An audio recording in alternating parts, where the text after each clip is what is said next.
Welcome to cables place tech channel. இந்த வீடியோவில் நம்ம என்ன பார்க்க போகிறோம்னா, டிவிசர் கம்பெனியில் புதுசாக ஒரு ஆப்டிக்கல் பவர் மீட்டர் வந்து லான்ச் பண்ணியிருக்காங்க. அதை பற்றி தான் பார்க்க போகிறோம். என்ன மாடல் அப்படின்னா ஏஇ 280A அந்த மாடலில் வந்து ஒரு ஆப்டிக்கல் பவர் மீட்டர் வந்து புதுசாக போட்டிருக்காங்க. அதை பற்றி ஒரு டீட்டெயிலாக பார்ப்போம்.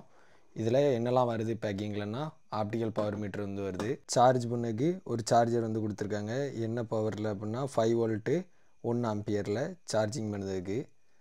அதுக்கடுத்து ஒரு எக்ஸ்ட்ரா ஒரு கனெக்டர் எஸ்சி கனெக்டர் வந்து கொடுத்துருக்காங்க. இம்பில்டாக ஒரு எஃப்சி கனெக்டர் வந்து வருது. இதை நம்ம என்ன தூர எடுத்துகிட்டு இந்த எஸ்சி கனெக்டர் வந்து போட்டுக்கலாம். இதில் இந்த கனெக்டர் எடுத்துகிட்டு நம்ம பேட்ச் கார்டு போடுறதுக்கு இந்த கனெக்டர் போட்டுக்கலாம். ஆனால் இந்த கனெக்டர் இல்லாமல் கூட நம்ம டைரெக்டாக யூஸும் பண்ணிக்கலாம். இந்த மாதிரி டைரெக்டாகவும் சரி வந்து இதோட ரிசல்ட் என்ன அப்படிங்கிறதையும் பார்த்துக்கலாம். கனெக்டர் போட்டும் நம்ம பார்த்துக்கலாம். ஓகே, டாப்பில் என்னென்ன போர்ட் வருது அப்படின்னா, ஆப்டிக்கல் பவர் பார்க்கறதுக்கு ஒரு ஓபிஎம் போர்ட் இருக்குது. அடுத்து விஎஃப்எல் லைட்டுக்கு ஒரு போர்ட் வந்து இருக்குது. விஎஃப்எல் லைட் வந்து சும்மா ஜஸ்ட்டு சிங்கிள் ப்ரெஸ் பண்ணாலே ஆன் வந்து ஆயிரும். சில பவர் மீட்டரில் லாங் ப்ரெஸ் பண்ண வேண்டியிருக்கும். இதில் சிங்கிள் ப்ரெஸ் பண்ணாலே போதும். மறுபடியும் ஒரு டைம் ப்ரெஸ் பண்ணும்போது இந்த மாதிரி பிளிங்க் ஆகி அடிக்கும். மறுபடியும் ஆஃப் பண்ணணும்னா 3வது ப்ரெஸ்ஸில் வந்து ஆஃப் ஆயிரும். அதாவது ஃபஸ்ட்டு ப்ரெஸ்ஸில் வந்து ஆன் ஆகும், 2வது ப்ரெஸ்ஸில் பிளிங்க் ஆகி அடிக்கும், 3வது ப்ரெஸ் பண்ணும்போது ஆஃப் ஆயிரும். இவ்வளோதான் இது. அதுக்கடுத்து மோடை பொறுத்தவரை 2 மோடு வந்து இதில் இருக்குது. நார்மல் மோடு, அடுத்து ட்வின் மோடு வந்து இருக்குது. அடுத்து ரிசல்ட்டை ஸ்டோர் பண்ணதுக்கு ஒரு பட்டன் கொடுத்துருக்காங்க. அடுத்து ரெஃபரன்ஸ் வேல்யூவை பார்க்கறதுக்கு, அடுத்து டிபிஎம் டிபி அந்த இதை மாற்றுறதுக்கு, அதுக்கடுத்து வேவ் லென்த்தை சேஞ்ச் பண்ணுறதுக்கு ஒரு பட்டனு, அதுக்கடுத்து இந்த டிஸ்பிளே பேக் லைட்டை ஆன் பண்ணி ஆஃப் பண்ணதுக்கு ஒரு பட்டனு, அதுக்கடுத்து ரைட் லெஃப்ட் மூவ் ஆகுறதுக்கு ஒரு பட்டனு, அடுத்து ஆன் ஆஃப் பட்டன். இதை ஆட்டோ பவர் ஆஃபுக்கு நம்ம செட் பண்ணிக்கலாம். லாங் ப்ரெஸ் பண்ணும்போது ஆஃப் வந்து ஆயிரும். ஆனால் என்னென்னா சிங்கிள் ப்ரெஸ்லேயே ஆன் ஆகுது. அதுக்கடுத்து குயிக்காக ஆன் ஆகுது. நம்ம இப்போ டிவிசரில் ஏஇ 120 நம்மகிட்ட இருக்குது. ரெண்டையுமே நான் ஒரே நேரத்தில் ஆன் பண்ணுதேன். இது வந்து இவ்வளோ குயிக்காக ஆன் ஆகிடுது. இது கொஞ்சம் லேட் ஆகி ஆன் ஆகுது. நான் செக் பண்ணும்போது நான் செய்தது வந்து நல்லா குயிக்காகவே ஆன் வந்து ஆகுது. அதுக்கடுத்து சைடில் என்னெல்லாம் கொடுத்துருக்காங்கன்னா, ஒரு சார்ஜிங்க்கு ஒரு போர்ட்டு கொடுத்துருக்காங்க. சார்ஜிங்க்கு ஒரு இண்டிகேட்ரு லைட் இருக்குது. அவ்வளோதான். அதுக்கடுத்து பேக் சைடில் பார்ப்போம். பேக் சைடில் வந்து பேட்ரி 3 AA பேட்ரி வந்து கொடுத்துருக்காங்க. இது வந்து ரீசார்ஜபிள் பேட்ரி தான். அதுக்கடுத்து பொதுவாக இந்த பேட்ரி வந்து உண்மையிலே நல்லா உழைக்கும். எதனால் நல்லா உழைக்கும் அப்படின்னு சொல்லிட்டோம்னா, நம்ம வச்சுருக்க ஏஇ 120லையும் சேமாக இதே பேட்ரி தான் நம்ம யூஸ் பண்ணுதோம். 2016 மேக் பண்ண மாடலு. இந்த மீட்டர்லேயும் சேமாக 1800 mAh பேட்ரி தான் கொடுத்துருக்காங்க. 2024 5ஆம் மாதம் 27ஆம் தேதியில் உள்ள மேனுஃபேக்சரிங் இது. இப்போ இதை ஏன் காட்டுதேன் அப்படின்னா, இது 2016 கிட்டத்தட்ட 8 வருஷம் ஆகியும் அது வாட்டில் இந்த பேட்ரி வந்து ஓடிக்கிட்டு இருக்குது. என்ன ஸ்டார்டிங்கில் வந்து பேக்கப் வந்து உண்மையிலே அதிக நேரம் நிற்கும். எப்போமா சார்ஜ் பண்ணால் போதும். இப்போ வந்து கொஞ்சம் அடிக்கடி சார்ஜ் பண்ண வேண்டியிருக்கு. ஆனால் ஸ்டில் நவ் இப்போ வர பேக்கப் வந்து உண்மையிலே வேலை செஞ்சுக்கிட்டு தான் இருக்குது. நம்ம இதை தான் யூஸ் பண்ணிகிட்டு இருக்கேன். அப்படியே எமர்ஜென்சி டைமில் திடீர்னு சார்ஜ் இல்லைனாலும் நார்மலாக இந்த மாதிரி எவரிடே பேட்ரி எடுத்து கூட இதில் போட்டு யூஸ் பண்ணிக்கலாம். மற்றபடி எனக்கு இன்னைய வரை இந்த பேட்ரி வந்து நல்லாவே உழைக்கி அதே சேம் பேட்ரி தான் இதுலேயும் கொடுத்துருக்காங்க. இப்போ பேட்டரியை பொறுத்தவரை உண்மையிலே நல்லா தான் இருக்கும். இப்போது இந்த பவர் மீட்டரை பொறுத்தவரை சார்ஜரை வந்து நம்ம டைரெக்டாகவே கொடுத்து சார்ஜிங் வந்து பண்ணிக்கலாம். ரீசார்ஜபிள் பேட்ரி இருக்கனால அது பாட்டில் சார்ஜ் ஏறிக்கணும். சார்ஜிங் இண்டிகேட்டரும் அடிக்கி.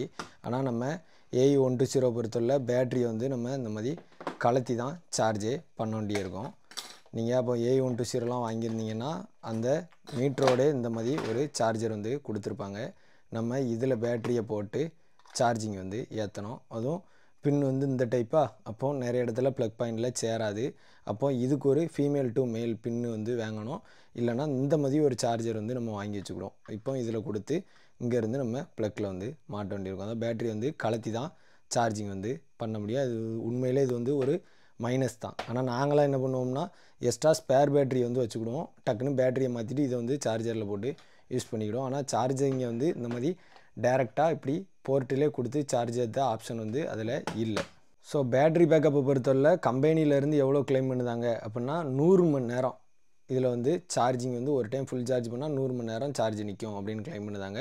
அதுவும் விஎஃப்எல் லைட்டு யூஸ் பண்ணாமல் இந்த பேக் லைட்டும் யூஸ் பண்ணாமல் இந்த மாதிரி டிம்மில் வச்சு யூஸ் பண்ணால் 100 மணி நேரம் சார்ஜ் நிற்கும் அப்படின்னு கிளைம் பண்ணுதாங்க. கட்டாயம் 100 மணி நேரம் நிற்கிறதுக்கு வந்து வாய்ப்பு வந்து கண்டிப்பாக இருக்குது. எதனால் அப்படின்னா இப்போ AE120 நம்ம வந்து யூஸ் பண்ணுவோம். இதுலேயுமே பேக் லைட் யூஸ் பண்ணலாம்னா 180 மணி நேரம் யூஸ் பண்ணலாம் அப்படின்னு கிளைம் பண்ணுவாங்க. கட்டாயம் புதுசில் வந்து பேக்கப் உண்மையிலே நல்லா தான் நிற்கும். இதில் வந்து விஎஃப்எல்லும் கிடையாது அப்படிங்கிறனால டிஸ்பிளேயும் சின்ன டிஸ்பிளே தான். அதனால் இது வந்து சார்ஜ் வந்து உண்மையிலே நல்லா நிற்கும். இது பெரிய டிஸ்பிளேங்கிறனால தான் பேக்கப் வந்து 100 மணி நேரம் நிற்கும். அப்போவுமே இந்த விஎஃப்எல் எல்லாத்துக்கும் பவர் பண்ணணுங்கிறக்காண்டி பேட்டரியுமே 3 பேட்டரி வந்து கொடுத்துருக்கனால கட்டாயம் சார்ஜ் வந்து கட்டாயம் நல்லா நிற்கும். அதுக்கடுத்து பேட்டரியோட லைஃப்பை பொறுத்தவரை நம்ம யாருன்னா யூஸ் பண்ணதுனால லைஃபும் கட்டாயம் நல்லா தான் இருக்கும். ஸோ அந்த மீட்ரு வந்து நம்ம ஏற்கனவே செக்கிங் வந்து பண்ணிவிட்டு தான் உங்களுக்கு இந்த வீடியோவே நம்ம வந்து மேக் பண்ணுதேன். இதை வந்து நான் செக் பண்ணதுலேருந்து என்ன தெரிஞ்சுது அப்படின்னா, இது வந்து லைவாக நம்ம ஓப்பனில் இந்த மாதிரி கோரை வச்சு பார்க்கும்போது இந்த AE120 அளவுக்கு அக்யூரேட்டாக காட்டலைனாலும் ஓப்பன் கோரில் வந்து ஓரளவு காட்ட தான் செய்யுது. எதனால் இதளவுக்கு அக்யூரேட்டாக காட்டலை அப்படின்னா, இதில் யூஸ் பண்ணியிருக்க வந்து 2000 மைக்ரோமீட்ரு டிடெக்டர் வந்து யூஸ் பண்ணியிருக்காங்க. ஆனால் இதில் யூஸ் பண்ணியிருக்க வந்து 300 மைக்ரோமீட்டர் டிடெக்டர் தான் யூஸ் பண்ணியிருக்காங்க. ஸோ அதுக்கேற்றாப்பில் அக்யூரசி வந்து கொஞ்சம் கம்மியாக தான் இருக்குது. அதாவது லைவ் கோரில் வச்சு, அதாவது இந்த மாதிரி பேட்ச் கார்டு போட்டு பார்க்காம ஓப்பனில் உள்ள கோரில் இந்த மாதிரி தள்ளி வச்சு பார்க்கும்போது காட்டுது. அதுக்கடுத்து இதோட விலை வந்து 13,000 ரூபா தான். 13,000 ரூபாய்க்கு கட்டாயம் இது ஒருத்தான ஒன்று தான். ஏன்னா 230 போனோம் அப்படின்னா கிட்டத்தட்ட உங்களுக்கு 20,000 ரூபா 23,000 ரூபா வரை ரேட் வந்து வந்துடும். இது வந்து அதில் வந்து பாதி ரேட்டு தான். பாதி ரேட்டுக்கு ஏற்றாப்புல சென்சாரும் சின்ன சென்சார் தான். ஆனால் அதுக்கேற்றாப்புல அக்யூரேட்டாக தான் காட்டுது. அதுக்கடுத்து இதில் வந்து உங்களுக்கு 1/2 dB 1 dB முன்ன பின்ன காட்டினாலும் செல்ஃப் கேலிப்ரேஷன் ஆப்ஷன்ஸ் வந்து இருக்குது.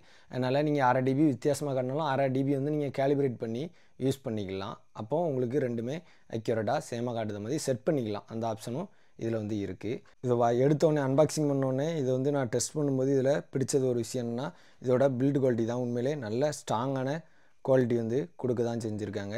கையில் பிடிக்கிறதுக்கும் நல்லா க்ரீப்பாகவே இருக்குது. யூஸ் பண்ணதுக்குமே நல்லா இருக்குது. அதுக்கடுத்து எனக்கு மைனஸாக பட்டது என்ன ஒன்றுன்னா, இந்த NW வந்து உங்களுக்கு ரெண்டுமே சேம் சைஸில் கொடுத்துருக்காங்க. கொஞ்சம் இப்போ இந்த DBM வந்து கொஞ்சம் பெரிய சைஸ்லேயும் இதை வந்து சின்ன சைஸ்லேயும் கொடுத்துருந்தா நல்லா இருந்திருக்கும். ரெண்டும் சேம் சைஸில் காட்டுது வந்து உண்மையிலே எனக்கு வந்து பெர்சனலாக அது வந்து ஒரு விஷயம் பிடிக்கலை. அதுக்கடுத்து யூஸ் பண்ணல எனக்கு பிடிச்ச விஷயம் என்னென்னா, இது வந்து ஆன் பண்ணும்போது வந்து டக்குன்னு குயிக்காக ஆன் ஆயிடுது. ஒரு சிங்கிள் ப்ரெஸ் பண்ணும்போது டக்குன்னு ஒரு செகண்டுக்குள்ளே ஆன் ஆயிடுது. அது வந்து பிடிச்சிருந்தது. அதுக்கடுத்து விஎஃப்எல் லைட் வந்து சில நேரம் நம்மளாம் யூஸ் பண்ணும்போது ஆனில் இருக்குங்கிறதே தெரியாத மாதிரி கவர் போட்டு மூடி இருக்கும்போது இப்போ வந்து விஎஃப்எல் லைட் வந்து நான் ஆன் பண்ணிட்டேன். இதில் இண்டிகேட்டர் அடிக்கி, ஆனால் சில மீட்டரில் வந்து இண்டிகேட்டர் லைட்டே அடிக்காது. அப்போ அது ஆனில் இருக்கா ஆஃபில் இருக்காங்கிறதே தெரியாது. இதில் வந்து ஆனில் இருக்க வந்து இதில் இண்டிகேட்டர் வந்து கொடுத்துருக்காங்க. ஸோ அது வந்து ஒரு யூஸ்ஃபுல்லான விஷயந்தான்.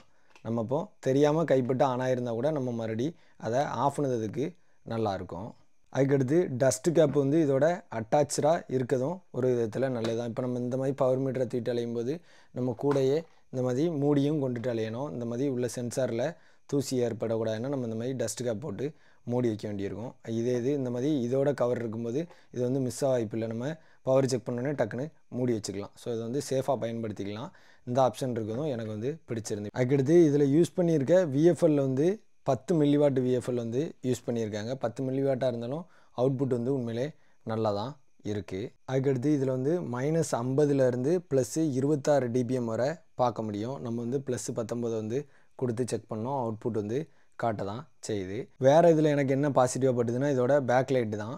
இதோட நைட்லேயும் இந்த மாதிரி நம்ம லைட்டை யூஸ் பண்ணி பேக் லைட்டை யூஸ் பண்ணி பார்க்கும்போது நல்லா விசிபிலிட்டி நல்லா இருக்குது. அதேமாதிரி மதிய வெயிலில் இந்த மாதிரி லைட் இல்லாமல் நார்மலாக பிளாக் கலரில் யூஸ் பண்ணும்போதும் நல்லாவே விசிபிலிட்டி இருக்குது. பார்க்கறதுக்கு உண்மையிலே எழுத்து வந்து நல்லா அக்யூரேட்டாக தெரியுது. என்ன ஒன்று இந்த டிபிஎம்மை கொஞ்சம் பெரிய சைஸாக கொடுத்துருந்தாங்கன்னா இன்னும் நல்லா இருந்திருக்கும். சின்ன சின்ன மைனஸ் இருந்தாலும் 13,000 ரூபாய்க்கு இது ஒர்த்தா அப்படின்னா கட்டாயம் ஒர்த்து தான். டிவிசரை பொறுத்தவரை பில்டு குவாலிட்டி நல்லா இருக்கனால இந்த ரேட்டுக்கு கட்டாயம் வாங்கி பயன்படுத்தலாம். இவ்வளோதான் இந்த வீடியோ. மேலும் இது போன்ற டெக்னிக்கல் தகவல்களுக்கு கேபிள்ஸ் பிளேஸ் டெக் சேனலை சப்ஸ்கிரைப் பண்ணி சப்போர்ட் பண்ணுங்கள். தேங்க்யூ.